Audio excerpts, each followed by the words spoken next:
Jomo Kenyatta's legacy looms larger than any single chapter of Kenya's history. Revered by many as the father of the nation, he is credited with steering Kenya from colonial rule to independence and laying the foundations of the modern Kenyan state. As the country's first prime minister in 1963 and first president from 1964 until his death in 1978, Kenyatta became the symbolic face of Kenyan sovereignty, unity, and African self-rule.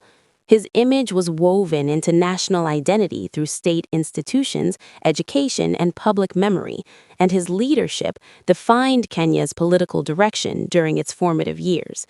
Yet, alongside admiration and reverence, his legacy remains deeply complex and contested, shaped as much by controversy as by achievement.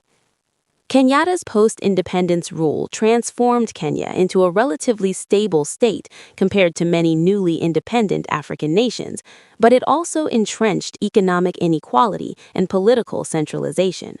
Under his leadership, power increasingly revolved around the presidency and a small inner circle, setting precedents that would shape Kenyan politics for decades. His family emerged as one of the most powerful and wealthy dynasties in Africa, influencing business, land ownership, finance, media, and governance long after his death. As a result, Kenyatta's name remains inseparable from debates about land, wealth, ethnicity, and state power in Kenya. At the heart of the controversy surrounding Kenyatta is his relationship with the Mau Mau movement. Although he was imprisoned by the British between 1952 and 1961 for allegedly managing the rebellion, he publicly distanced himself from the Mau Mau both during and after the struggle, at one point referring to it as a disease. After independence, his government refused to lift the colonial ban on the Mau Mau, a prohibition that remained in place until 2003. Many Mau Mau veterans were marginalized and denied the land and recognition they had fought for, fueling accusations that Kenyatta betrayed the very fighters who accelerated independence. His presidency was further clouded by allegations of land grabbing and unequal land redistribution. British-funded land transfer programs intended to resettle landless Africans often benefited Kenyatta's political allies and inner circle. While Kenyatta himself was said to own relatively few properties directly, his family, particularly his fourth wife, Mama Ngina Kenyatta, acquired vast tracts of land. By some estimates, the family controlled more than 500,000 acres nationwide, making them Kenya's largest private landowners. A declassified CIA report suggested the family's wealth was so extensive that it posed national security implications. Political violence also marked Kenyatta's rule.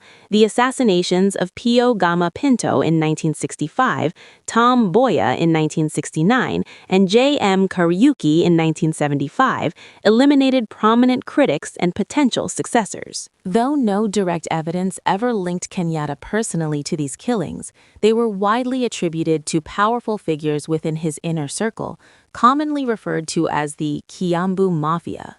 These deaths deepened ethnic tensions and reinforced fears of authoritarianism. Kenyatta systematically dismantled political opposition, detaining rivals such as his former vice president Jaramogi Oginga Odinga and banning alternative parties, effectively transforming Kenya into a de facto one-party state. He was also accused of ethnic favoritism, particularly of promoting Kikuyu elites into powerful government and security positions, a process critics labeled Kikuyunization.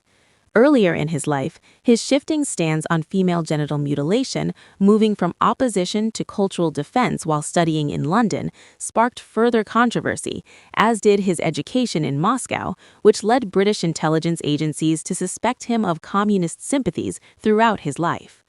Only after understanding this contested legacy does the story of Jomo Kenyatta's life begin.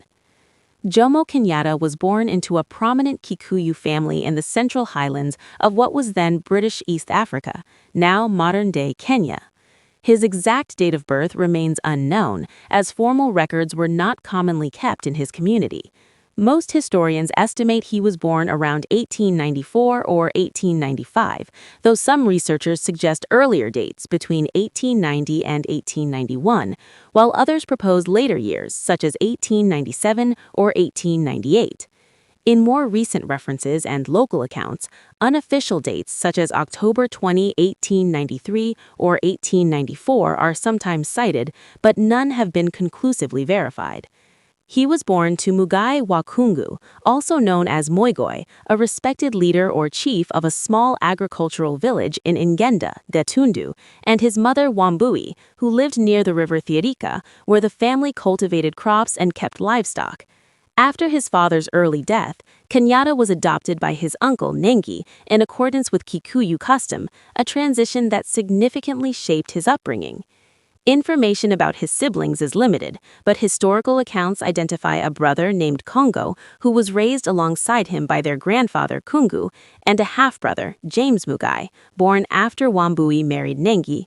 James Mugai later became a well-known figure in Kenyan society. Originally named Kamau Wangengi, sometimes referred to as Kamau Wamugai, his early life followed traditional Kikuyu customs until a defining moment in childhood. Around the age of 10, after suffering from a severe jigger infection, he sought treatment at the Church of Scotland mission in Thogoto. He remained there as a pupil, learning English, basic literacy, and carpentry. In 1914, he was baptized and took the name John Peter, later changing it to Johnston Kamau. As his political identity evolved, he adopted the name Kenyatta, derived from a beaded belt he often wore, and later added the name Jomo, meaning burning spear. His education eventually spanned 3 continents. Between 1909 and 1912, he studied as a boarding pupil at the Church of Scotland mission in Thogoto, where he learned to read and write in English, studied the Bible, and performed mission chores. His academic performance was described as unremarkable, and between 1912 and 1915, he trained as an apprentice carpenter. After completing this training, he worked in various clerical, engineering, and manual jobs across Kenya. In 1931, Kenyatta traveled to Europe, beginning a 15-year period abroad that would define his intellectual and political development. He briefly studied at Woodbrook Quaker College in Birmingham before traveling to the Soviet Union in 1932. Sponsored by Pan-Africanist George Padmore, he attended the Communist University of the Toilers of the East in Moscow, where he studied economics and revolutionary tactics, an experience that fueled later suspicions from British intelligence agencies. He later returned to London and enrolled at University College London, where he worked with phonetician Lily Armstrong on compiling an English Kikuyu dictionary while studying English and phonetics. Despite lacking formal qualifications, he was admitted as a special student at the London School of Economics, where he studied social anthropology under Bronislaw Malinowski. Under Malinowski's mentorship, he earned a diploma and produced a thesis defending Kikuyu social institutions, published in 1938 as Facing Mount Kenya, now regarded as a foundational work in African studies.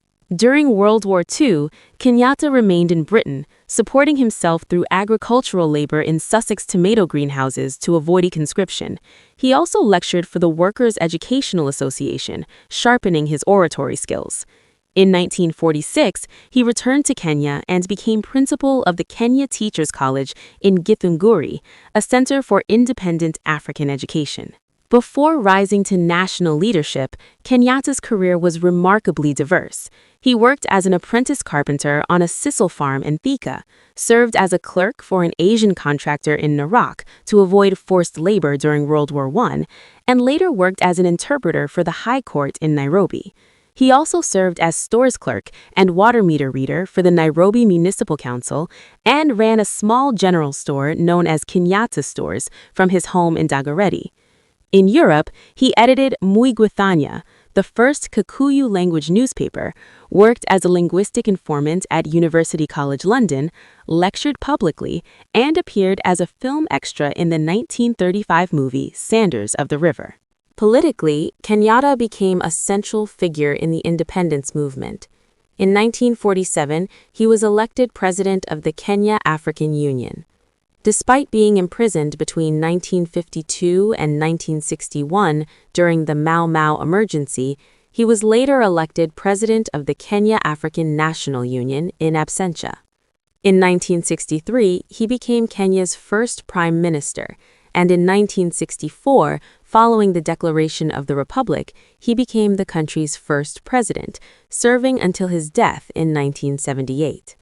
His personal life reflected both Kikuyu tradition and his years abroad. He married 4 times. His first wife, Grace Wahu, whom he married around 1919, had 2 children with him, Peter Muigai and Margaret Wambui, who later became Nairobi's first African woman mayor. While in England, he married Edna Clark in 1942, and they had a son, Peter Magana, who later worked for the BBC. In 1946, he married Grace Wanjiku, daughter of Senior Chief Koinange, who died tragically during childbirth after giving birth to their daughter, Jane Wambui. In 1951, he married Ngina Muhoho, known as Mama Ngina, who became Kenya's First Lady. Together, they had 4 children, including Uhuru Kenyatta, Kenya's 4th president. Although Kenyatta reportedly entered office with modest assets, his presidency laid the foundation for immense family wealth.